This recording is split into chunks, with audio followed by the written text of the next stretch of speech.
by piece. Revolutionary artist Pharrell Williams invites you to Piece by Piece, a first-of-its-kind Lego movie event. What if we told my story with Lego pieces? Let's do it. Discover what it takes to build the greatest hits with Kendrick Lamar, Jay-Z, Justin Timberlake, Pusha T, Gwen Stefani, and Snoop Dogg. I was always a bad gangster, but you brought out the fun in me. Hell yeah. Piece by piece. Get tickets now for Piece by Piece. Rated PG. Parental guidance suggested. Directed by Morgan Neville. Only in theaters this Friday. Today on City Cats Philly, when it comes to music, Philly's made waves in everything from pop to hip hop to R&B and more. But what about novelty music? I'm talking with a local influencer about this little known genre and where it fits in Philly's music scene. Plus, we'll listen to some really wacky old songs with Philly connections. It's Thursday, October 10th. I'm Trinae Nuri, and here's what Philly's talking about.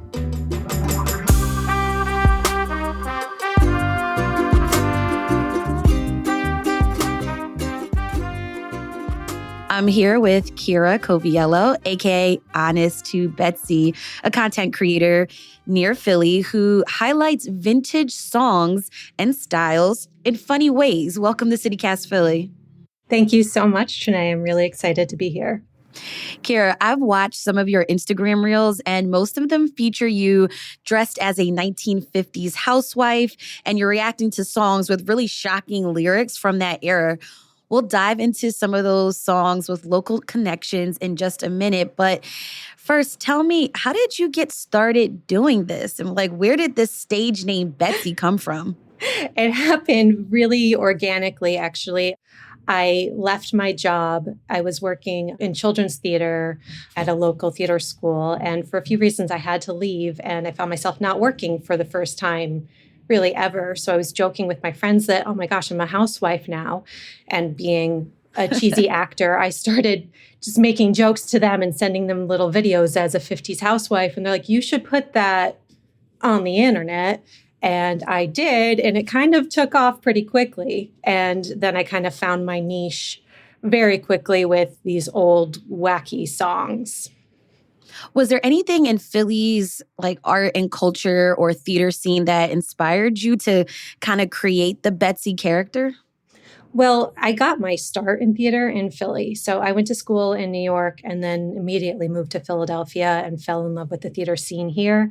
I started working at Walnut Street Theater and the Media Theater and all sorts of theaters around here. And Philly's theater scene is just pure art. It's weird in a good way. It's like it gets into that grittiness of the art and theater. And I worked with really great people in the industry, and we all fed off of each other's creativity. So it certainly made me who I am as an artist. I don't think I've really run into any 1950s housewives in Philly, but it certainly shaped my comedic style. So your work focuses on what's known as novelty songs. What exactly are novelty songs? Sure. Novelty songs were popular pre-1960s, mostly in the 40s and 50s. And it was a part of pop music, really. Just comedic songs that were wacky and silly. And a lot of the songs I do are more geared toward the party records, which were sometimes even on a red record. So you knew that it was not for children. I see. So some of them are just kind of silly, and some of them are a bit raunchy, and that's where the shock comes in. So novelty records, they kind of fell out of style in the later 60s when rock and roll became more serious about itself. And people decided, oh, that's more just kids stuff. And the dad jokes of it kind of died out a bit. And we're bringing that back on the internet now. Can you give me an example that I might know of? Well, the one that I wanted to talk about today is the only one that I knew of before I started doing this Betsy stuff. So I didn't know much about novelty songs and party records and this whole genre until they started falling into my lap. But I do remember this one song called They're Coming to Take Me Away. And I remember it from my childhood, and I know I knew every single word. I think one of my older brothers must have played it at some point or sang it, or maybe even my dad, but it's like there in the deep recesses of my mind. And another one is the Flying Purple People Eater. That's one that a lot of people seem to know. There was a one-eye, one-horn, flying purple people eater. And it feels like a kid's song. But technically, that's a novelty song. And that was popular music. So I'm curious, did singers perform these novelty songs to get famous? Or were they just, like you said, these just fun kind of party songs? I think some singers were known just for these novelty songs. And yeah, that was their bread and butter. And you get some performers that would do a novelty song here and there, but this was its own genre and it was pretty popular. And I think there were certain singers like Alan Sherman and people in the Borscht Belt, if you ever heard of that I think Mrs. Maisel we're going to the Catskills. So there were comedic actors and singers that went there and entertained people with these types of music and songs. And a lot of them were Jewish, like Alan Sherman. He has this song, I think it's called Camp Renata. It's Hello Mutta, Hello Fada. Here I am at Camp Renata. That's another one that's pretty famous that I remember from my childhood, even though I'm an elder millennial, so I'm later than this genre for sure. But yeah, a lot of these songs were comedians. The song that you mentioned that your brother and your dad would sing, could you sing some of those lyrics? Yeah, that one's really cool. That one is actually by the man who landed in Philadelphia. His real name was Jerry Samuels, and he went by the name Napoleon XIV, and simply because he liked the way that looks, the XIV of Napoleon XIV. And he wound up in Philly for the remainder of his life after he was done being a novelty song singer. And so that song, it's probably one of the best known novelty songs because it was also so unique and in that Philly spirit of being weird and gritty. He was kind of a pioneer. He was an engineer, a sound engineer, as well as a songwriter. I think he even wrote a song for Sammy Davis Jr. at one point. But this song was based on his experience in a mental institution, his own personal experience. And it's about going crazy. So the lyrics are, they're coming to take me away, ha ha, ho ho, hee hee, to the funny farm where life is beautiful all year long. And it's not very melodic. It's just rhythmic. And he's talking. And it's this inner monologue of a man. And you find out it's a man whose dog ran away. And that drove him crazy. And the speed changes and the pitch changes to like the almost Alvin and the Chipmunks style. And listening to it, you feel like you're going a little kooky because it's little mad. That's the point of the song, yeah. Yeah. So he really it's funny, but it's also in its own way kind of powerful. They're coming to take me away, ha-ha. They're coming to take me away, ho-ho, hee-hee, ha-ha. To the funny farm where life is beautiful all the time. And I'll be happy to see those nice young men in their clean white coats. And they're coming to take me away, ha-ha. Yeah, I get that. It's catchy. You can like clap to that. Yeah. Right. And it's fun for kids because they're like, oh, this is crazy and weird. But then when you listen to it and when you know his backstory, especially, it becomes more interesting, to say the least. And this was his big hit single, and it was very popular. And he felt that it wasn't offensive because he had lived this. And if he heard it while he was in a mental hospital, he thought he would have laughed at it. But mental health professionals and other people went up in arms when this was on the radio, and they pulled it from radio stations. But I think maybe also because of that, the record became a best-selling record. Word of mouth spread. People wanted to hear this. They wanted to sing this. They wanted to memorize it. And this became like one of the top-selling novelty records of all time. We'll get into some more novelty songs with Philly Connections after the break.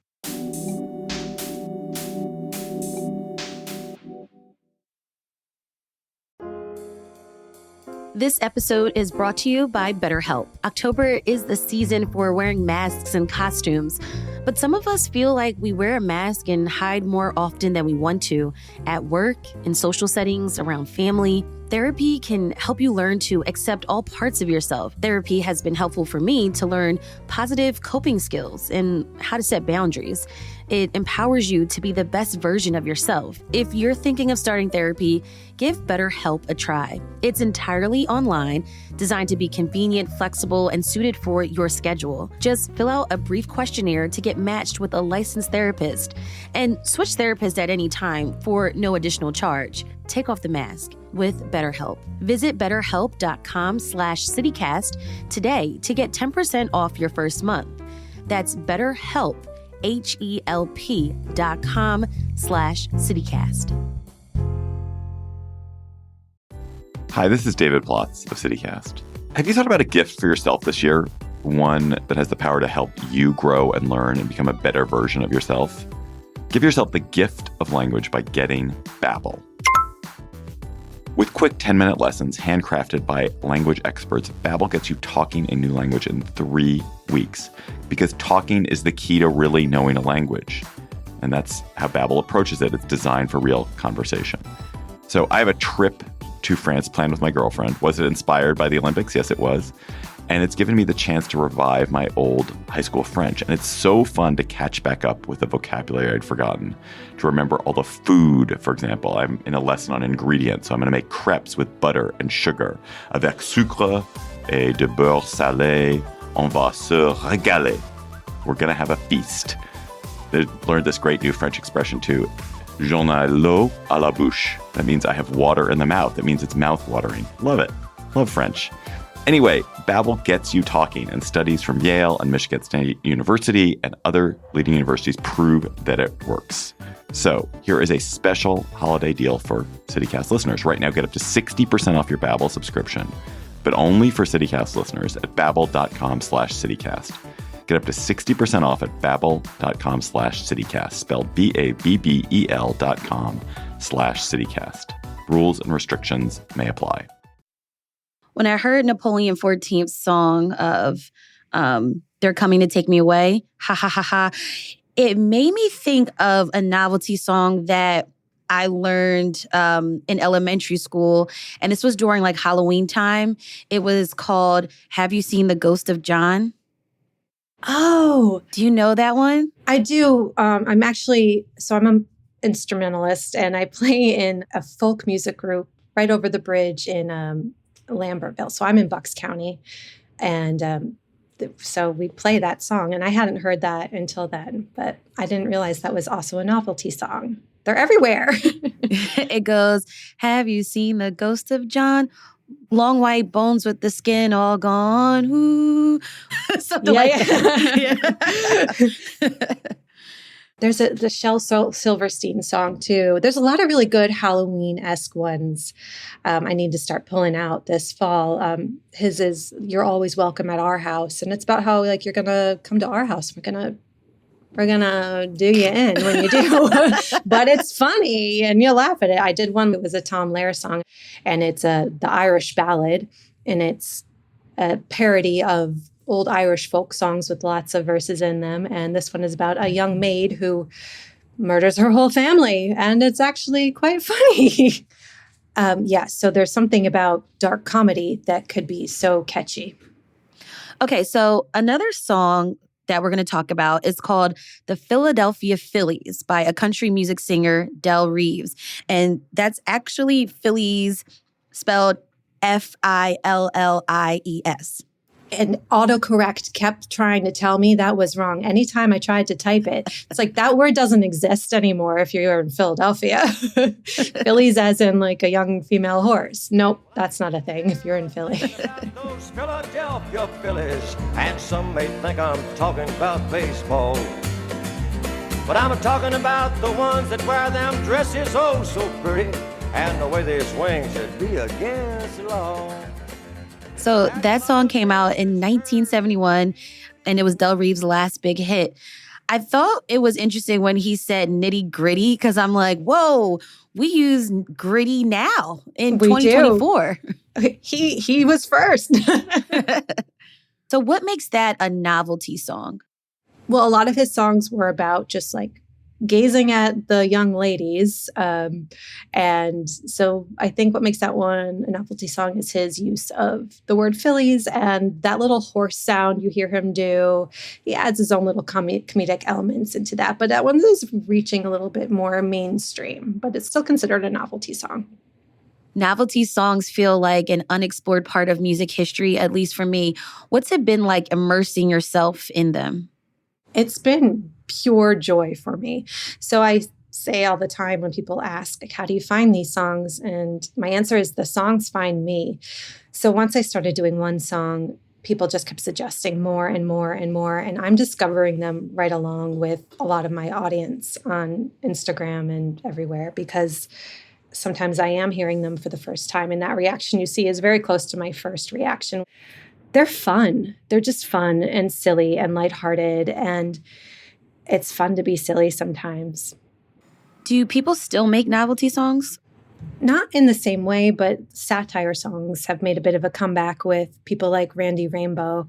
And it's not the same as it was in that, people aren't buying records and listening to them and playing them at parties. We're kind of watching them on our own and sharing them with each other in a one-on-one kind of situation. And I feel like, too, even like vintage like movie clips, we somehow like find ways to like make them a meme and make them like current jokes. Yeah, I don't know. Have you found that too? Oh, yeah, absolutely. And I think, the more you see that kind of stuff, the more it pops up for you. But it's brilliant. All that stuff is brilliant. And I'm having a lot of fun rediscovering it. And I'm getting a lot of inspiration from old silent movies like Buster Keaton. I'm just discovering him. I'm embarrassed to say that as an actor. I feel like I should have watched some more silent movies in my career. But there's that brilliance just doesn't get old. It doesn't go out of fashion. And so I use an old clip of Donna Reed in It's a Wonderful Life. At the end of most of my videos, I have her smashing a record on the record player. And so that's an example of one of those old memes that one just hits close to home, and it's beautiful and funny and cathartic seeing her smash that record. I've seen that used for like popular songs that get played over and over and over again. People are just like sick of them. On the podcast in the past, we've talked about which genre or genres of music best represents Philadelphia. What do you think? Could we make a case for novelty music? I think you can make a case for just about anything in Philadelphia because it's got that nitty gritty feel to it where everyone can find their own niche. So sure, novelty songs are a Philly thing. And certainly because Jerry Samuels, Napoleon XIV, one of the biggest novelty songwriters, settled down in Philly and lived out the rest of his life here. Okay, Kira, you have more than 200,000 followers on your Instagram. What do you think it is about this music or your skits that people are really drawn to? I think it's the nostalgia of it and the shock of it. So a lot of these songs are shockingly explicit sometimes, the party records. Or it could be a lot of people are like, I haven't heard that song since I was 8 years old and I'm 65 now. And then for people my age or younger, there's this term called anemoia. It's like nostalgia for a time you didn't experience. And I love that word. And I learned it from another vintage creator, a Real Vintage Dollhouse. And I love it. And I think that taps into a lot of that nostalgia that people have for the way I dress and the way I set my scenes and my comedy even. It's kind of more Lucille Ball than what the TikTok comedians, the Gen Z kids are doing.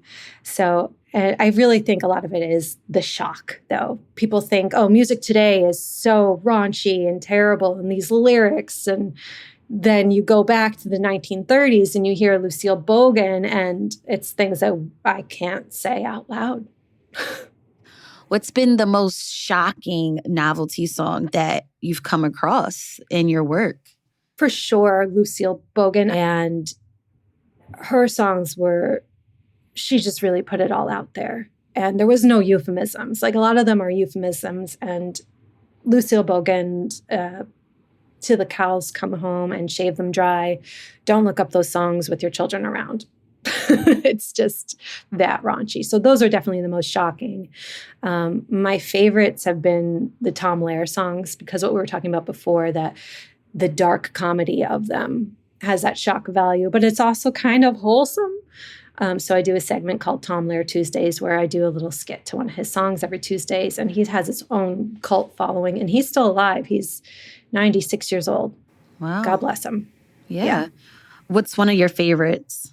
I have so many, but I'll say I Hold Your Hand in Mine. It's a beautiful love ballad.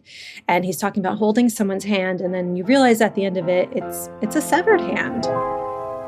I hold your hand in mine, dear. I press it to my lips.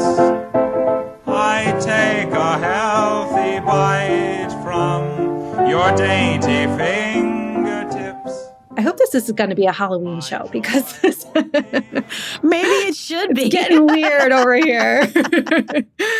So what's next for you? And what's next for Betsy?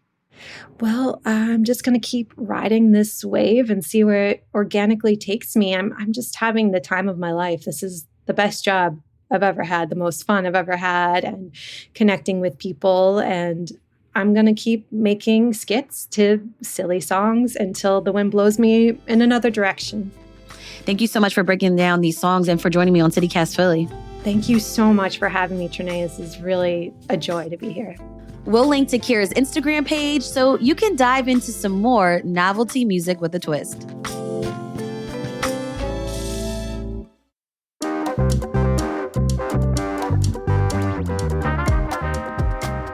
That's all for today here on CityCast Philly.